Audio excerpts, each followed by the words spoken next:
friendship, andito na naman po ang inyong lingkod. Walang iba kundi si Angelita. And of course, dito lang po sa ating YouTube channel ng mga mata ni Angelita. O, diba? Pero before ho tayo mag-start ng topic natin, gusto ko muna kayong batiin ng isang magandang araw sa inyong lahat. Sa inyong lahat-lahat dyan, mga friendship ko. Okay? Dyan po sa Kabisayaan, maayong buntag, mga friendship. And of course, buenos dias, señor, señora, señorito, señoritas, mi amigo, mi amigas. O, dyan naman po sa mga Sabacano o sa Zamboanga. And bonjour mes ames sa ating mga Frances sa France. And of course, mayad nga adlaw kanindong tanan diyan sa ating mga kababayan na malapit sa West Philippine Sea na nasa Palawan, sa mga Cuyo Island hanggang sa Balabac. O yan ho. Kasi alam ko mga dialect nila diyan is mga may kuyunin, mga ganon, di po ba? Mayad nga adlaw kanindong tanan. Guten Tag! Hello, hello, Injaman! And, of course, Assalamualaikum lamsaid. Yan naman po sa ating mga kamusliman. Well, mga friendship ko, eto, yung ating topic natin ngayon ay tungkol po sa mga fake news. Ito kasing si Batutachi de la Rosa, nagagalit. Bakit daw yung mga vloggers lang na nung didi yung tinatawag sa Congress, di ba?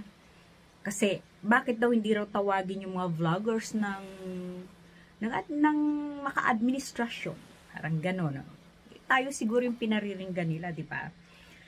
Mga friendship, hindi naman kasi tayo nagpapakalat ng fake news, di ba? Sila naman talaga mga didishets ang matindi talaga sa fake news. Tignan nyo na lang yung ginawa nila kay General Torre. Ang lakas-lakas nung tao, ang lakas-lakas si General Torre.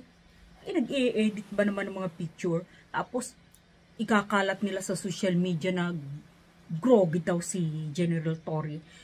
At may sakit daw sa nasa hospital daw. Nakita nyo na lang yan mga friendship, mga pinaggagawa nila. Puro mga kapekean. Samantalang ang lakas-lakas si General Torre, di ba? O, sino ba yung nagkakalat ng mga peking yan? O, di ba sila? Kaya nga mga friendship, ito may papakita lang ako sa inyo.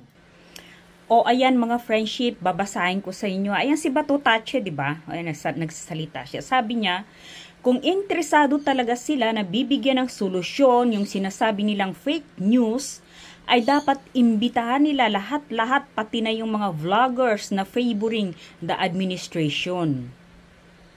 Diba? Investigation in aid of legislation to address the proliferation of fake news. Then, gawin nilang patas, pero kung maka-zero in lang sila sa mga Duterte vloggers, mga DDS vloggers, then halatang that would be investigation in aid of persecution of the DDS vloggers. Mga friendship, nakita nyo yun? Ano mga sinasabi niya? Yung favoring daw sa administration dapat ipatawag din. Bakit naman ang hindi? Di ba mga friendship? Kung mga fake news talaga yung ginagawa, hindi naman yung mga fake news yung sinasabi natin Nasa totoo lang po tayo. Kasi, parang yung sa atin, dinidebunk lang natin yung mga news na nasasagap natin, nakikita natin, nagko-comment po tayo doon, di ba? Hindi naman siguro masama yun, hindi fake yun. Kasi may mga pinakikita naman po tayong mga katibayan dyan. Sila lang naman talagang mahilig sa fake news. Di ba? O kaparis na lang nito. Tingnan nyo panuorin nyo. Ayan mga friendship panuorin nyo. Ito yung nag-ano sila na nangampanya sila. Diba? Kaya paano makatayo ang ating ekonomiya pagdating ng panahon? Sabi niya. Nasa Cebu po sila nito. Kung makita nila na wala na tayong backup na pera, importante yan eh, lahat ng bansa may ganyan. Pero wala na kasi palagi ang pagbenta, hindi natin alam kung ilan ang binenta at kailan.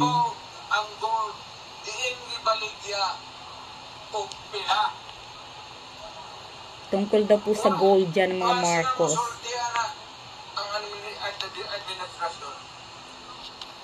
Kaya dapat public na, public issue, public property, public money. Aniya, kaya mo pa doon na siya sa pagka-dictator eh. Inyo na yung akong yang yung sa inyo. A dictatorship.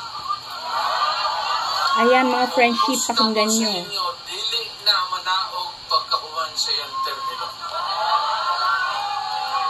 Barihan na sa iyang tatay magkagumot na punta.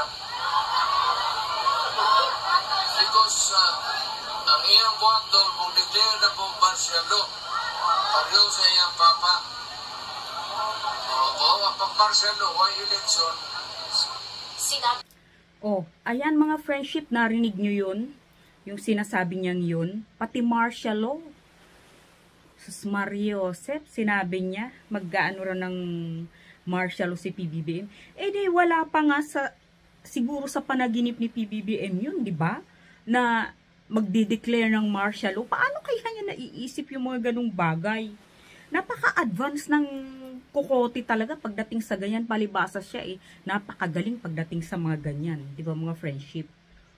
Paano kaya niya nasasabit na iisip yun? O di ba puro kapekean? Fake news. Ayan. Narinig nyo? Narinig nyo sinabi niya ni former President Duterte? Diba? Wala nga balita, walang balita sa buong Pilipinas na magdi-declare ng martial law, pati yung tungkol sa mga gold na yun. Di ba mga fake news yung mga ginagawa niya? Siya ang fake news, ama. Talagang puro ka fake newsan ang mga pinagsasabi niya. And hindi nyo ba napansin mga ka-friendship, di ba? Kapag nagsasabi siya ng tungkol dun sa mga kung ano-anong tungkol sa mga kill daw, di ba nagpapalakpakan pa yung mga ano niya, kapare sa Senado noon, nagpapalakpakan pa sila. Talaga itong mga didi talaga nag-iisip, kasi palibasa yung amo nila, baliw. Kaya pati sila, mga baliw na rin. Ganun na rin nangyayari sa kanila. Di ba? Kasi nga puro kasi nasa kukote eh. Kaya, yun, gano'n na rin sila. Talagang pinagpipilitan nila kung alin yung akala naman nila, yung ginagawa na nakakatuwa. Mario Joseph. Kitang-kita, yun nga sinasabi ko sa inyo mga ka-friendship eh. Kitang-kita na ng mga mata nila, pero, ginagawa nila,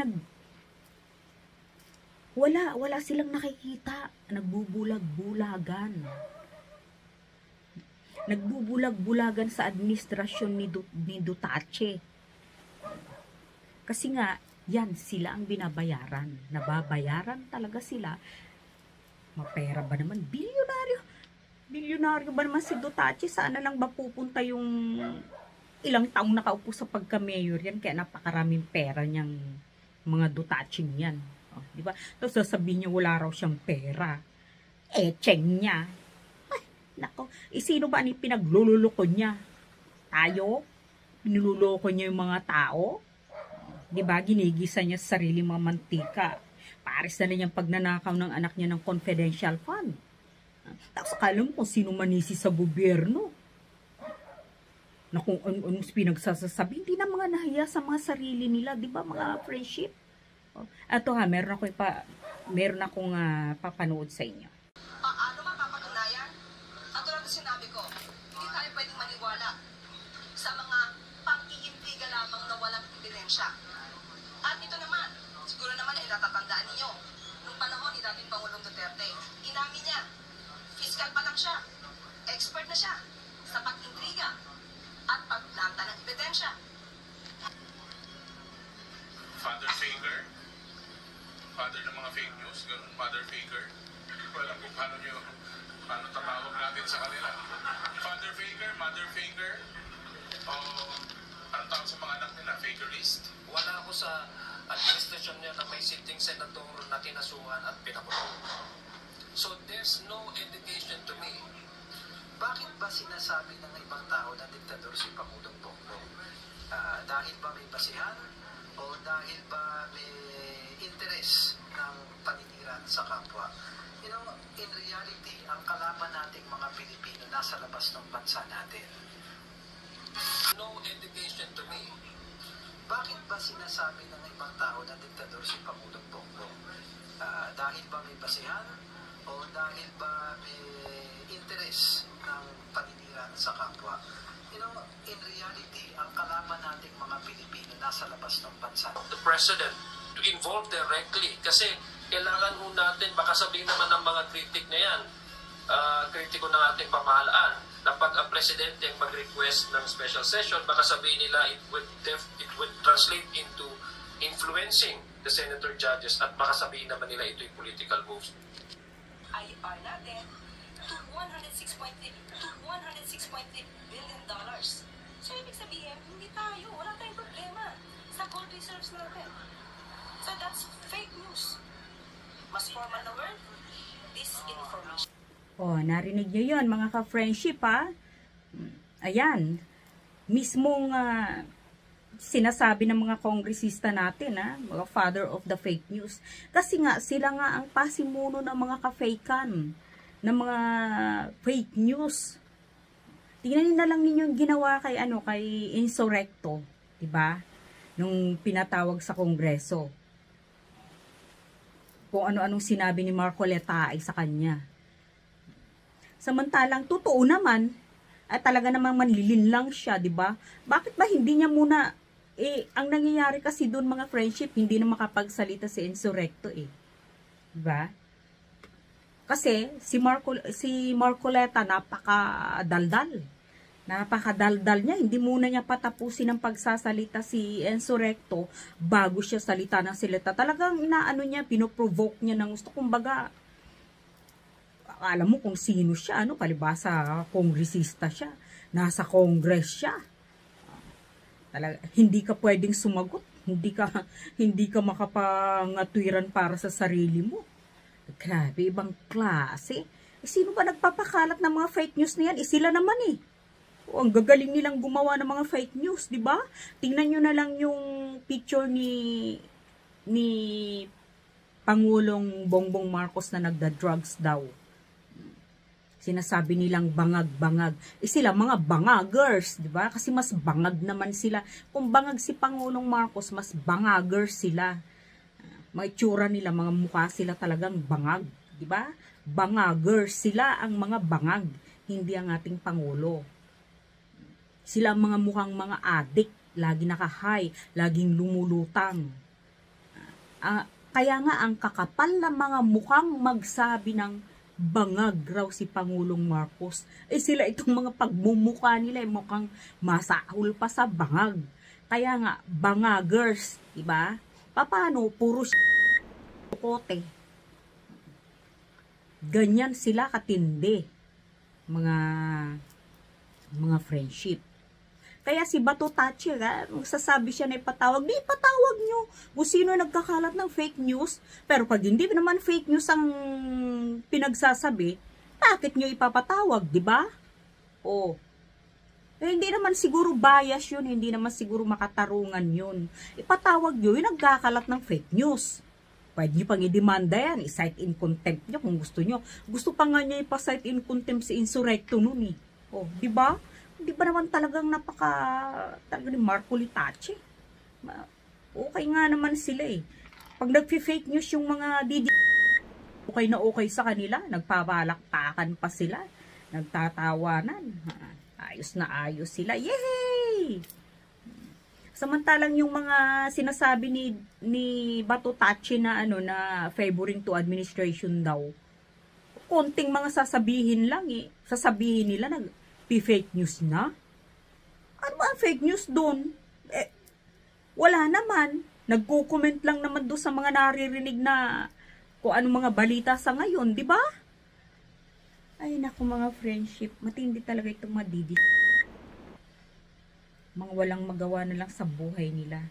Tapos kung akala mo sino magsabing mga bayaran daw, samantalang sila itong pinagbababayaran, mga mukhang pera. Diba? Confidential fund ni VP Sara, inubos niya.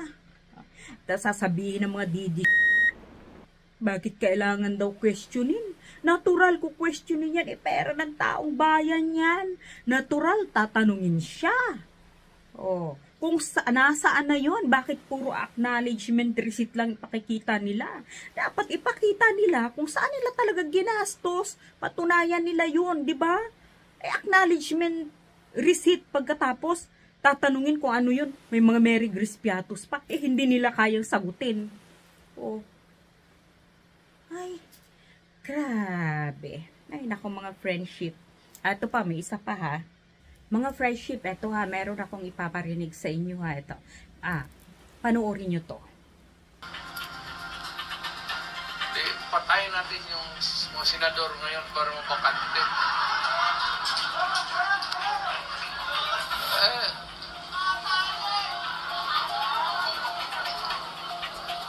Makapatay na ito ng mga 15 na senador. Pasok na tayo lahat. Pero nakakainis kasi yung ginawan lahat. Pero sabi nga, talking of opportunities, the only way to do it is to pasabugin na lang natin yung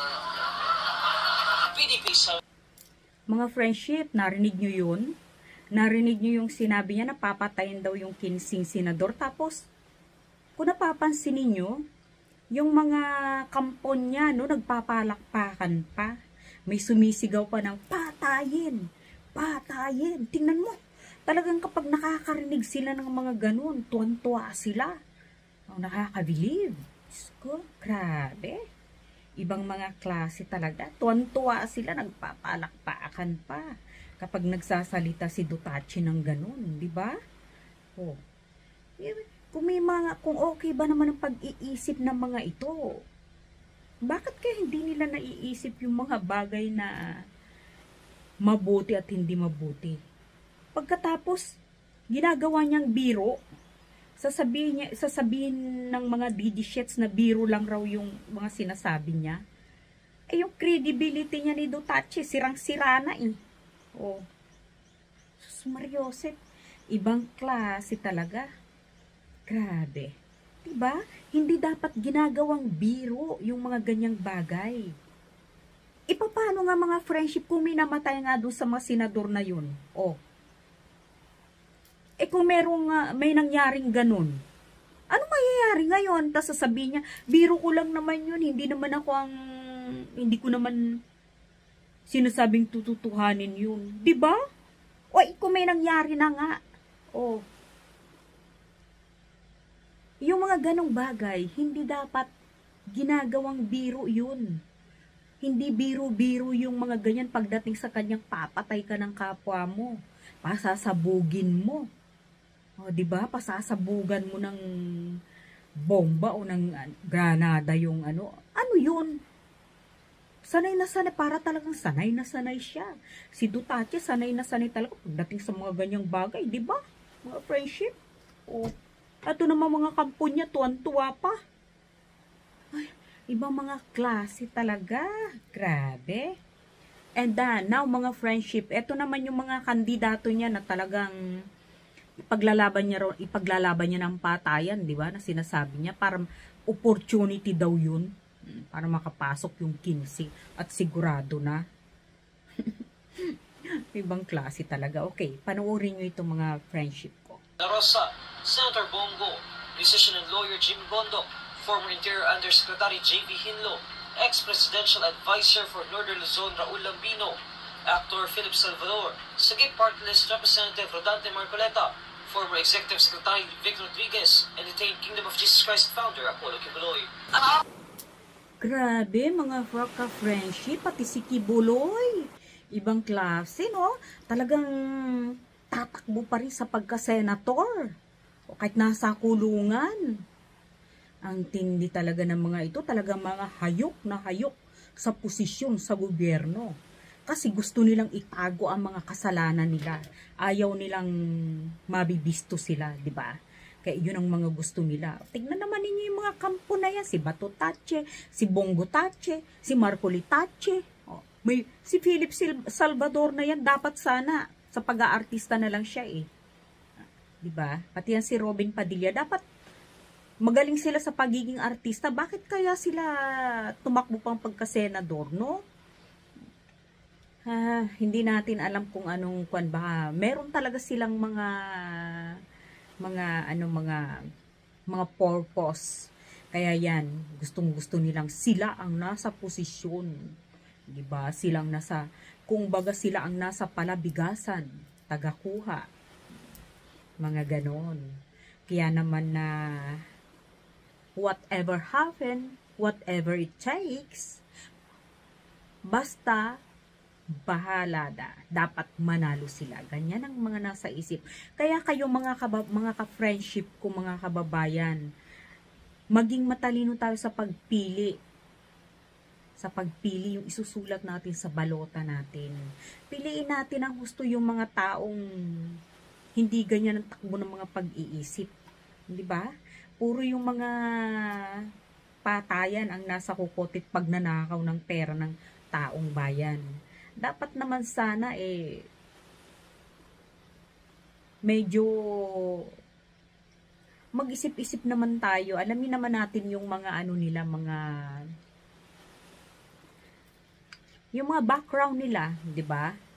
Kung ano talaga yung mga nagawa ba sila nung sa panahon ng mga panunungkulan nila. Ano ba? Ganun yun mga friendship. Kaya ako nga nakalista na lahat ng mga iboboto ko eh. Basta yun ang mga gusto ko dahil sila ang magagaling na umupo sa gobyerno. O ngayon, panoorin naman natin yung sagot ng ating Pangulong Bongbong Marcos tungkol dito sa issue ng patayang biro daw ni former President Duterte. Panoorin natin itong sinasabi niya rito. Siguro, dahil na wala silang pag-asa, kaya papatay na lang sila ng 15 na senador. Talaga, bagay. Mahirap naman yung ibang tao. Ang iniisip lang nila, ang isa-isang solusyon sa lahat ng problema ay pumatay pa ng Pilipino. Correct! Correct na correct si President Bongbong Marcos sa mga sinabi niya. Kasi nga desperado na sila, di ba? Desperado na silang manalo. Kaya siguro ganun ang nasa kukote ni Duterte ng former president nilang si Duterte kill, di ba? Kasi diyan siya magaling. Galing-galing niya pagdating sa pagpatay ng mga tao. Siguro nangangati na naman ang mga kamay niya. Para meron naman siyang maibilang sa mga collections niya na mga pinatay niya. Diba? Sabi nga niya dun nung nasa Senado siya, tatalian lang raw niya ang ihuhulog sa dagat. Okay na. Ganun lang sa kanya, kadali yun. Galing. Kasi nga, yun ang nagagawa ng pera. Kapag may pera ka, talagang may power ka. Tapos, kaya nga nagpapaniwala ba kayong wala talaga siyang pera, hindi pa masahin niya? Papunta doon sa hearing niya noon. Iniwala kayo doon? Ibaul-baul ang kayamanan niyan sa tagal naging mayor niyan. Pag pumatay ng tao.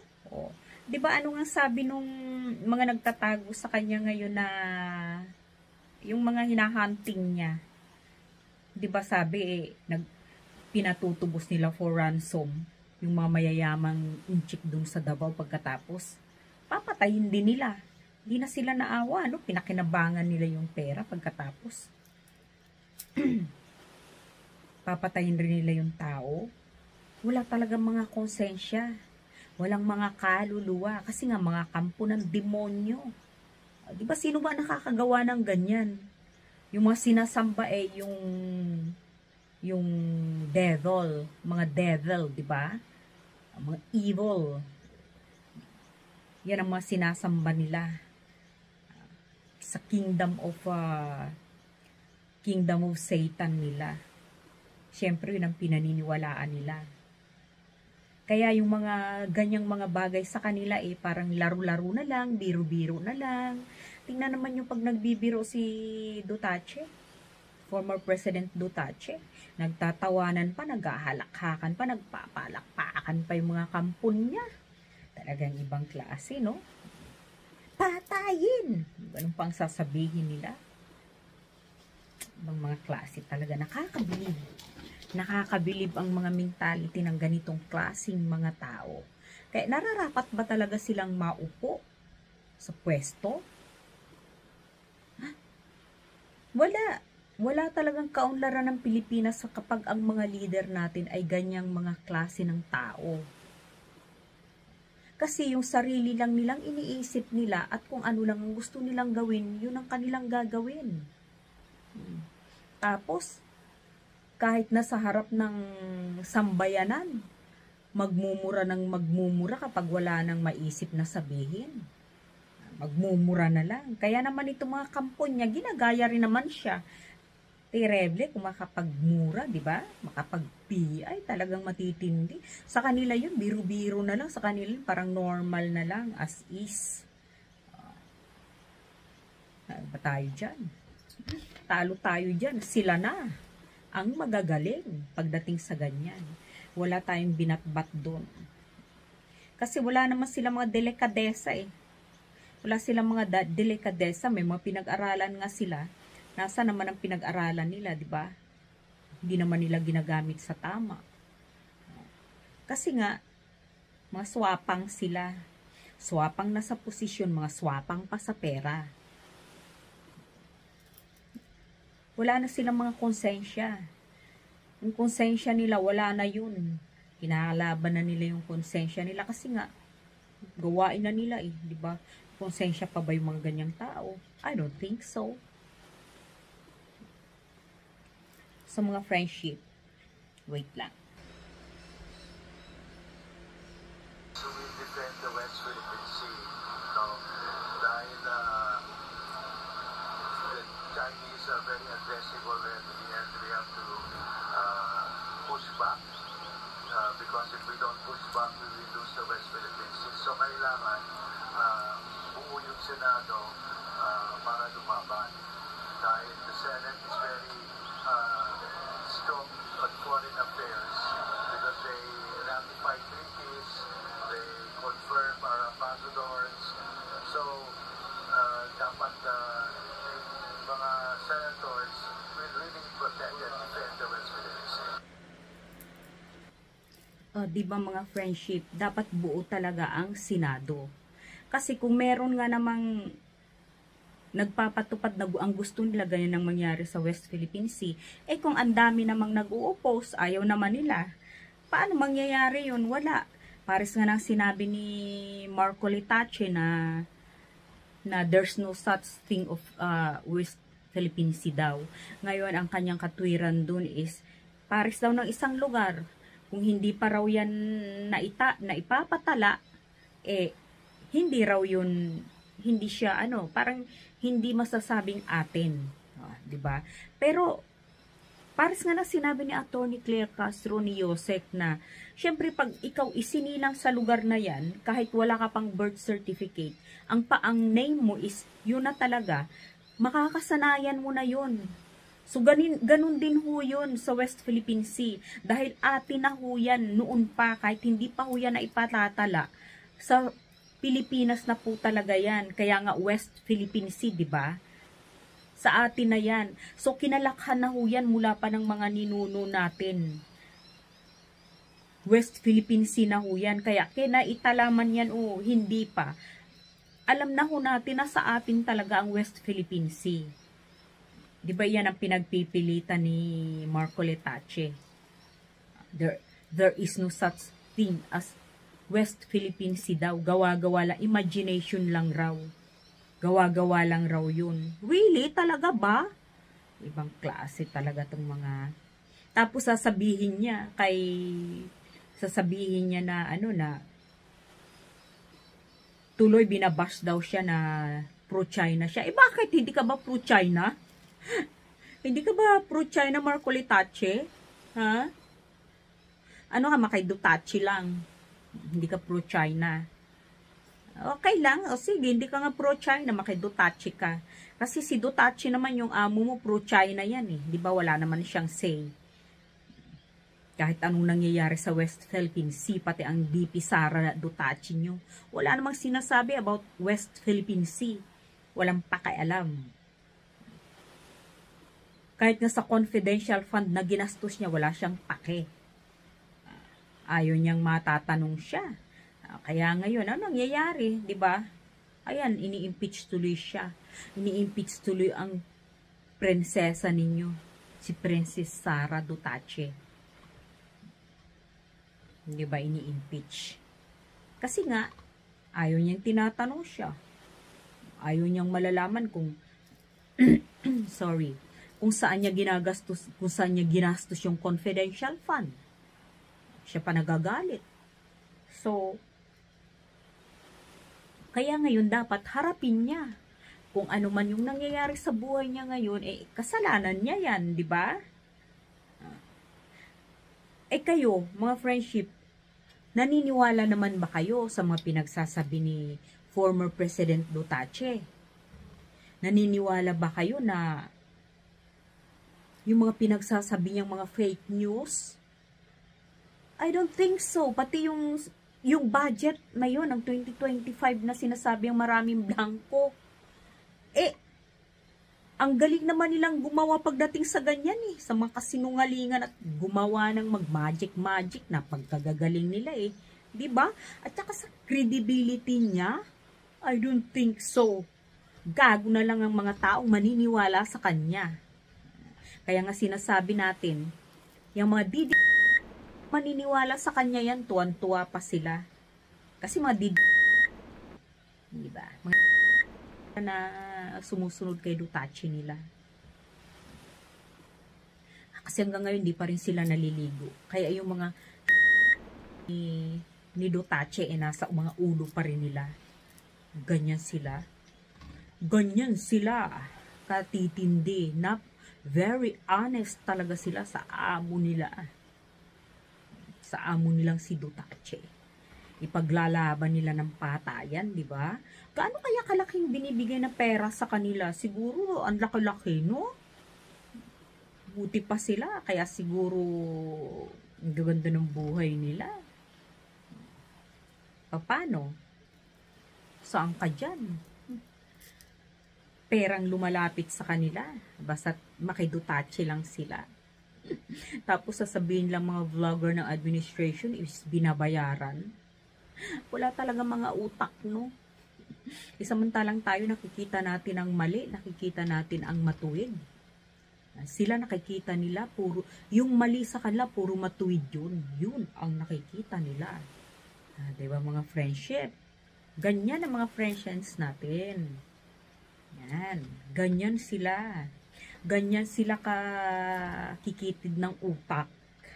Mga utak nila is utak tache. Ay nako. Totoo. Totoo yun mga ka-friendship. Kasi hanggang ngayon ayaw nilang maligo, ayaw nilang mawala yung baho sa mga ulo nila. Ayaw nilang mawala yung mga tache ni Duterte. Okay? Well, mga ka-friendship, meron akong ipapakita sa inyo, ipapanood sa inyo. Ito, tumatakbo siyang isang senator. Kaya naman, nakalagay na siya sa listahan ko. Pakinggan ninyo kung gaano kaganda ang mga sinabi dito ni Luke Espiritu. Talagang lahat ng sinabi niya, correct talagang lahat. Ito mga friendship ha, panoorin nyo. Pilipino. At ginagawa niyang mainstream ang kabastusan. At hindi ginagawa niyang mainstream ang patayan. siya ang pinakamasahol na naging presidente. Siya ang presidente na sinira na talaga hindi lang ang lipunang Pilipino, kundi ang values ng mga Pilipino. Dapat siyang purgahin sa ating kasaysayan. Si Duterte ang example ng dapat pinipitay para magkaroon tayo ng leksyon sa ating kasaysayan na binibitay natin ang mamamatay tao, binibitay natin ang kurap, binibitay natin ang bastos sa kababaihan, pinaparusahan natin para mabasa ng mga henerasyon ng kabataan, iba't ibang henerasyon ng kabataan, para may matutunan sa kasaysayan na tulad sa ibang bansa, kung saan ang mga diktador ay nililitis, kinukulong o binibitay. Si Duterte ang number 1 example na kapag hindi yan maparusahan, hindi yan maaresto, ang ating lipunang Pilipino, ang kanyang values pupulusok, magiging basurahan, at ang ating kaisipan ay magiging talagang nasa pinakamababa na issues. Hindi ang mga patay-patay na yan. Nagsasalita kami tungkol sa sahod, tungkol sa kontraktualisasyon, tungkol sa kahirapan, tungkol sa reforma sa lupa, tungkol sa ekonomiya na dapat magkaroon ng produksyon, tungkol sa suporta sa MSME. Ehemplo ni Duterte na totally bankrupt. Bankrupt at ganyan ang number 1 na example ng aabutin mo kang mananatili. Si Duterte ang example ng pinakarurok na kayang abutin ng forma ng dinastiya. Pinakarurok, isang pamumuno na mamamatay tao, isang pamumuno na bastos, isang pamumuno na bankrupt, kahit sa pananalita, bankrupt. Public funds, ginagamit nila yung 2025 budget na bilyon-bilyon, ginagamit nila sa kanilang eleksyon, sa kanilang mga makinarya, kaya dominante pa rin sila. Pero ang suporta ng karamihan nila na nakukuha na nag-generate sa pera na pinamumudmud nila ay mababang klase ng suporta. Mababa, hindi galing sa prinsipyo. Ang suporta na nakukuha ni Luke Espiritu at saka ni Leody de Guzman, pag sinuportahan yan, kasama dyan ang paniniwala, ang pag-a-adhere sa prinsipyo at mas malakas na klaseng suporta yan. Yes! Yes na yes tayo dyan, mga friendship. Si Leody de Guzman at si Luke Espiritu, isa yan sa mga iboboto ko bilang senador. Mga taong katulad nila ang kailangan nating iluklok sa pwesto. Sila ang kailangan sa gobyerno. At totoo talaga yung lahat ng sinabi niya. O, di ba? Totoo ang sinabi niya na si Duterte talaga ang pinakamasahol. Talagang siya sa lahat ng naging presidente ng Pilipinas, ibang klase talaga siya. Kaya tama lang. Dapat nga yung parang yung ginagawa nila sa Middle East, yung stoning, diba, pag nagkasala sa kanila, binabao nila sa lupa. And then hanggang sa madedo yung tao sa kakakabato nila. Dapat bitayin. Oo, dapat ganun ang ginagawa sa mga taong ganyan. Kaya lang, sa Pilipinas, syempre pag ikaw nga naman ang nasa pwesto, ikaw talaga ang makapangyarihan dyan. O diba? Katulad nga ng sinabi ko sa inyo, yung AJK na lang na yan. Tama naman si Luke Espiritu, ginagawa niyang mainstream ang patayan, kabastusan. Kasi yung bibig niya, yung pagmumura niya, yung pagpipiay niya palagi sa harapan ng publiko, bastos talaga siya. Diba? Bastos talaga. Wala tayong masay dyan. Kasi nakikita naman natin Nakikita natin kung paano nag-i-speech siya, magmumura siya. Saan ka nakakita ng presidente na habang nag-i-speech, nagmumura? Ano yun, dahil wala na siyang masabi? Talagang bastos siya. Diba? Tapos, ikikwento pa niya yung mga pagpatay niya, pagpapapatay niya dun sa mga tao na pinapatay niya. Grabe, walang pakundangan. Talagang wala siyang pakialam na pinagmamalaki pa niya sa buong Pilipinas. Kaya nga alam niyo mga friendship, sabi nga ng sa ibang bansa ang presidente raw ng Pilipinas nung panahon ni Duterte mamamatay tao, killer daw. Totoo naman Kaya mga didi galit, di ba? Hindi yan fake news. Totoo yan. Talaga namang mamamatay tao yang si Duterte eh. Saan pa ba magmamana ang anak niya kundi sa kanya? Hindi ka mamamatay tao, magnanakaw naman sa pera ng taong bayan. Kaya yung mga galit sila, akala mo kung sino makabas sila. Naku, buksan ninyo mga mata ninyo, tenga ninyo, huwag niyong tatakpan. Magising kayo sa katotohanan. Bagay, pero kung kayo ang nababayaran, kahit anong gising ang gawin sa inyo, wala. Talagang matutulog lang kayo ng matutulog kasi tinatapalan kayo ng pera, di ba? Ganun lang yun. Kaya wag nyo ibabato sa amin ang nangyayari sa inyo. Dahil kayo ang binabayaran, hindi kami. Ibang klase nga si Duterte eh. Para sa kanya, biro lang lahat yung mga ganung bagay. Yung mga bagay na nakakatakot, mga bagay na hindi dapat, para sa kanya, biro lang yun. Kung tutuhanin man niya, biro pa rin. Ganun lang, seryoso. Ibang klase talaga si Duterte. O, tapos mga friendship, no, sasabihan niyang diktador daw si Pangulong Bongbong Marcos. Sino ba ang diktador sa kanilang dalawa? Siya, mas matindi siya. Mas matindi siya kung pagiging diktador niya. Hindi niya kaya nakikita sa sarili niya yun, no? Hindi niya nakikita na isa siyang diktador. Diktador talaga siya. Kaya lahat ng sinabing Look Espiritu, totoo yun. Masamang ehemplo siya sa mga kabataan. Sa kabataang mga Pilipino. Tingnan nyo na lang yung mga AJK niya. Yung ipinagluluklok niya sa mga sa mga kung saan matataas na pwesto. Kaparis ni Garma, o di ba? Bastos talaga si Duterte eh. Yung mga babae pag nagustuhan niya, isa yan sa mga niya, isa sa mga palabas niya, ilalagay niya sa mga ganyang sinisilaw niya sa pera.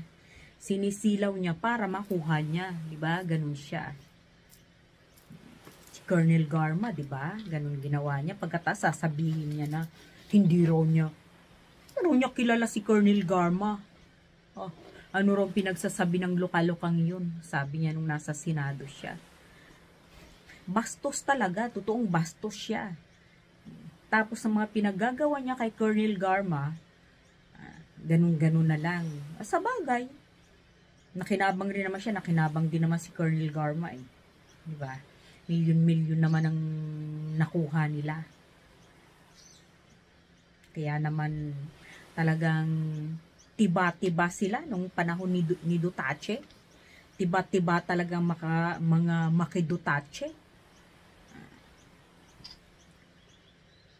Ibang mga klase talaga sila. Kaya hanggang ngayon, pinagtatanggol pa rin nila si Duterte. Kasi hanggang ngayon, marami pa rin binibigay sa kanila si Duterte. Hindi mauubos ang kayamanan yan hanggang mamatay na lang yan si Duterte. Mayaman pa rin yan. Mamanahin pa yung mga kaapu-apuhan niya. Kasi nga, sa dami ba naman ang napakinabangan niya at nakuha niya sa gobyerno, di ba? Plus pa yung anak niyang naging vice president. Nagmamalaki sila na kundi raw dahil kay VP Sara, hindi raw mananalo si President Bongbong Marcos. Dapat sana inisip niya yan, kundi dahil kay President Bongbong Marcos, hindi siya mananalong pagiging VP. Vice President, hindi siya mananalo. Si Bongbong Marcos pa rin, isa sa parting Ilocos Norte na lang eh. Wala silang ibang gusto niya, kundi mga Marcos pa rin. At saka marami talagang mga Marcos loyalist. Kahit sa ang panig ng Pilipinas, marami pa rin. Kasi yung mga mayayaman lang naman noon ang umayaw sa patakaran ng ng Pangulong Ferdinand Marcos, diba? Kasi nga, hindi po pwede kay Ferdinand Marcos na sila na magpayaman lang ng magpayaman. Kaya ayaw nila ng patakaran niya, ayaw niya sa administrasyon yun. Kaya maraming nag-uupo sa kanya nun. So, pero ito si Duterte, ibang klase rin eh. Sasabihin niya hindi diktador si Pangulong Bongbong Marcos, siya itong masahol pa sa pagiging diktador, 'di ba? Diktador na chismoso pa. Puro fake news pa ang mga pinagsasabi. Puro pagpapapatay-patay. Ginagawang biro yung mga bagay na hindi dapat. Ibang klase. Kaya nga mga friendship, I wish na nga sana makulong talaga siya. Huliin siya ng ICC. Dapat talagang mangyari yun. Kasi kung hindi mangyayari yun, hindi yun magiging hindi magandang halimbawa para sa ating mga Pilipino, lalong-lalo na sa mga kabataan. Diba? Yung mga ginawa niya. Hindi magandang halimbawa talaga yun yung AJK niya. Kaya dapat talaga pagbayaran niya yung mga kasalanan niya. At least, si Kibulok, pinagbabayaran na niya ngayon. Pero dapat si Duterte ito, pagbayaran rin niya mga pinagagawa niya. At dapat ma-impeach din ang anak niya at pagbayaran din niya ang pagnanakaw niya sa pera ng gobyerno at ng mga pera ng taong bayan na winaldas niya. Di ba? Pinagwawawaldas niya yun. Kaya i-impeach siya. Ayan ang mga Duterte, talagang kabigha-bighani daw. Kaya very popular sila sa Davao eh, kasi nga sa kanilang mga ginagawa. Wala naman talagang sa Davao naman wala naman talagang mag-aano sa kanila, mag-o-oppose dun eh, kasi papatayin nila, di ba? Lalo na nung siya pa ang mayor. Siyang mayor doon. Ikaw naman ang mga ginagawa nila. Kaya wala talaga, lahat takot sa kanila. Sila ang very powerful eh. Natural lang yun. Matatakot talagang mga taga Davao, kaya tahimik. Safe place daw. Safe place. Mga mahihirap, pag gusto niyang patayin, papatayin niya. Baliwala lang, walang kaso. Paano? Nakatago lahat. Ganon sila katitindi. Okay, mga friendship, magpapaalam na po ang inyong lingkod. Magpapaalam na po si Angelita, ang inyong friendship. Hanggang sa susunod po na mga video natin. Maraming salamat at sinasamahan po ninyo ako. At sana po, nandyan kayo palagi para sa akin. Maraming salamat. Hayaan na lang po natin yung mga nang babash sa atin. Wag po nating pagpapapansinin yan. Hindi ko na lang binabasa yung mga comment nila. Kasi mas marami naman nagko-comment ng maganda kesa sa kanila. Hindi po ba? Okay, mga friendship. Adios. Most ven. Petango son buen dia. Au revoir, mis ames. And sayonara para sa mga Japanese dyan. Arabaradichi. Bye-bye. Para sa mga susunod ko pong video, nag-iiwan ng isang magandang araw ang mga mata ni Angelita. Bye! Bye.